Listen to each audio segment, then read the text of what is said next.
Здравейте, ямболии!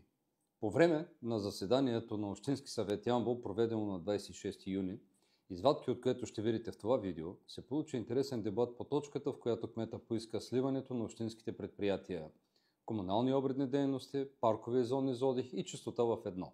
Града наистина не е окосен, колкото и да се смеете тук. Детските площадки са под всякаква критика и там наистина младите майки и хората недоволстват много.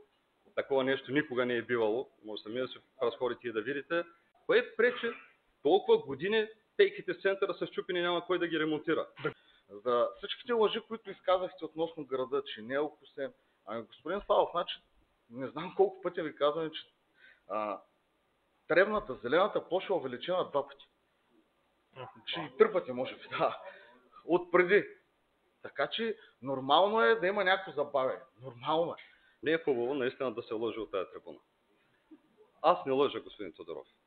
Ако искате още сега след сесията, може да тръгнем и да обиколим всички детски площадки в града, да видите пясъчниците, вътре са пълни с трева и са котешки туалетни, няма нито един, който да е поддържан години наред. Още сега може да излезем тук отпред на Раковска да видите, че пейките са изпочупени и от години не се поддържат.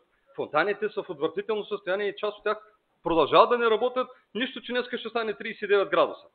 Да тръгнем из града и да видите колко места има неокосени или ако окосено, тревата стои, без да се вдига като на село едно време, където слушахме сцено. Нали? Ние сме в града, с извинение. Това някак си не е допустимо. Нормално е да има забава. Не е нормално да има забава заради увеличение на площите. Нормално е, когато увеличиш площите, да създадеш организацията така, че всичко да се случва без никой да усети, че има завишение. Това е оправдание. Това не е нормално. И това е тормоз на хората.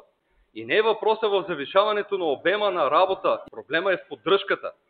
И в липсата на отношение, защото хора има, ама на кмета основната му работа е да организира и да контролира. Това е нещото, което се губи. И дори със сливане на предприятията няма да стане. Господин Славов, с вас мога да тръгнем да обиколим площадките.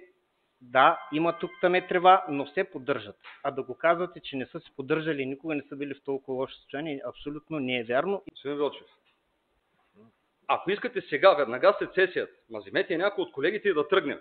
Ще минем през граф Игнатиев, че там е най-лесно, защото имам най-добър поглед, да видите трева, ама трева, в пясъчниците, навсякъде. Ще минем Пейо Яворов, да видите изпочупени съоръжения. Където искате други да ще отидем. Ето тази на самолета. Имаше едно клатещо на пружинка. Вече го няма. Има клатещо, има проблем. Изрязано е, няма клатещо, няма проблем. Чешмичките не работят. Изобщо не коментирам. А пясъчника да видим там.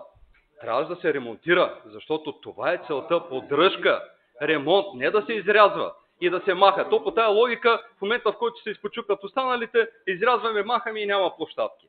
Защо в списъка, който е приложен към правилника, няма детските площадки? Има всички спортни. Според мен е редно да ги има. Както и защо в правилника сега е записано само поддръжка на съоръженията, а не почистване и косене на детските площадки. За всичко това до днес се грижаха трите общински предприятия, които сега кметът събира в едно. Само не разбрах какво ще се промени, когато кметът си е пак същия и хората, които работят тези предприятия, ще си останат пак същите. Вие кажете.